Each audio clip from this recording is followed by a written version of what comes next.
Advice on overcoming pornography: knowing, seeing the sin for what it really is. And you can't see the sin for what it really is until you see God for who He really is and see yourself in light of how He sees you. That's important. When I see God correctly, I know He's holy. But this holy God paid a huge price for me to have access to Him. That if I'm adopted into His family as a son or daughter, there's a grace and a patience for me. That I know for a fact that I am now empowered with the Spirit of God to overcome anything.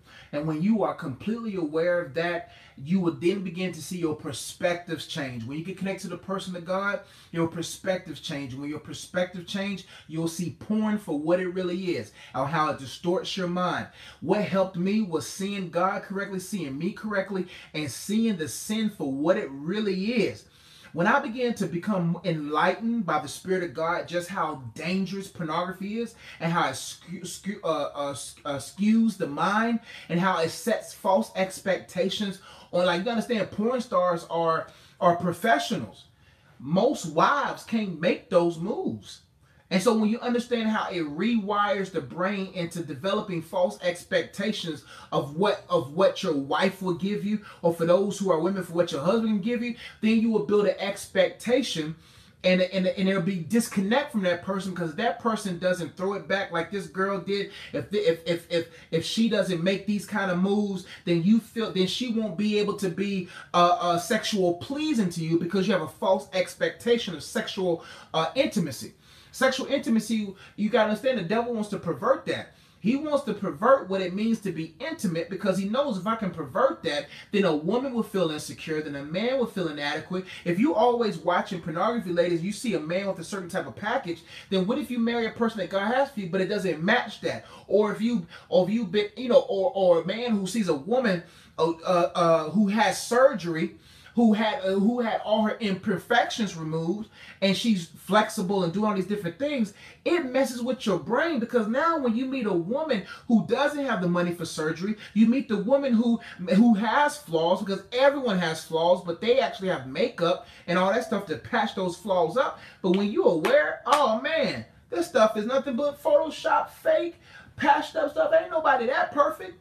Then you will say, you know what, I'm not going to pervert my mind, because I know the purity that comes with marriage. It'll mess your mind up. Last but not least, it'll give you engineered satisfaction. Engineered satisfaction means at any given moment you can take care of yourself. And then with ladies who have vibrators, if you no man's penis can do what a vibrator can. So if you into that stuff, watching porn, and you into sexual sins, then you're doing something that a normal penis or a normal vagina can't do.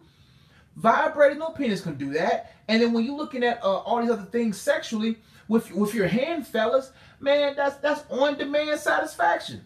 Some sexual experience, you might not get the satisfaction that your hand can give. But if you got these engineered satisfactions, then an imperfect person or a human being who's tired or who may not be whatever, they won't be able to match that level of expectation, and then it causes a gulf in your marriage or relationship, and it just disconnects you from God. God can't have you do things holy with your hands if your hands busy doing other things.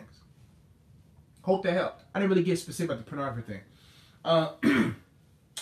Also, you got to make sure that you put away.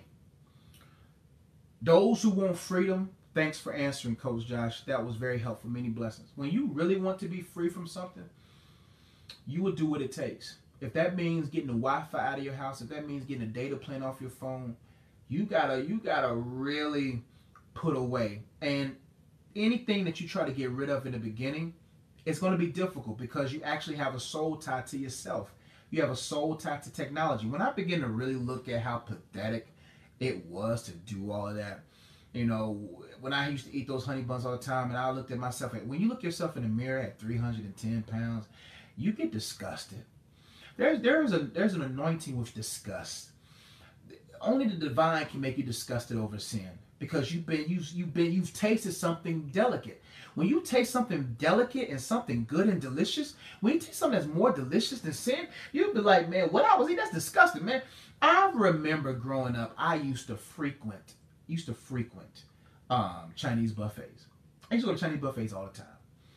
Man, bruh, my taste buds so bougie.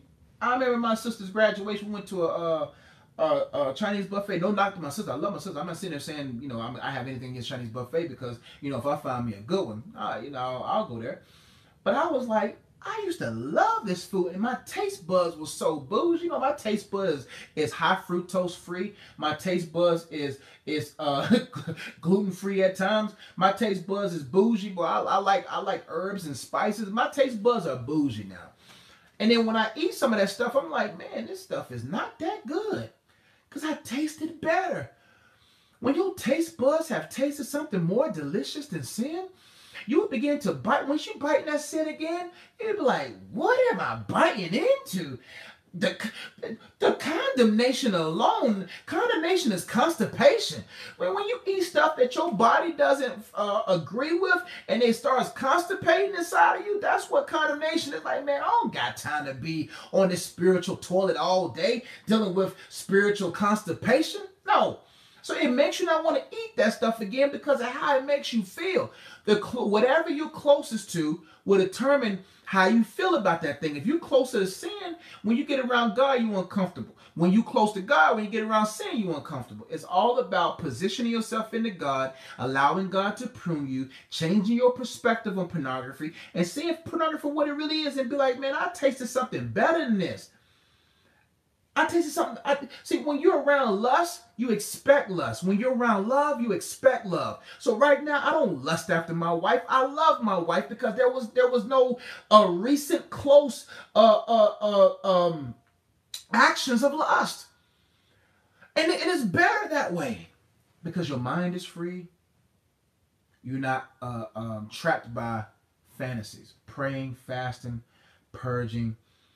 But your perspective changed by positioning yourself to the person of God, and you'll be able to say, man, I tasted something better than this, and I'm wasting my time doing something that gives God no glory. Man, when you're productive, when you have an assignment, having an assignment from God helps you overcome a lot of sins. When you're like, you know what, this thing is interfering with my productivity. That's one thing right now. Anything that interferes with my productivity that's not above what I'm supposed to be productive of, like God and family, oh man, I can't be around. You cut off because you're affecting my productivity. You affect my productivity, you affect my return on my investments. If you affect my return on my investments, you affected my bougie food that I like to eat, my bougie way of life. Then we got problems. I'm just joking. Hope that helped. But guys, I gotta go.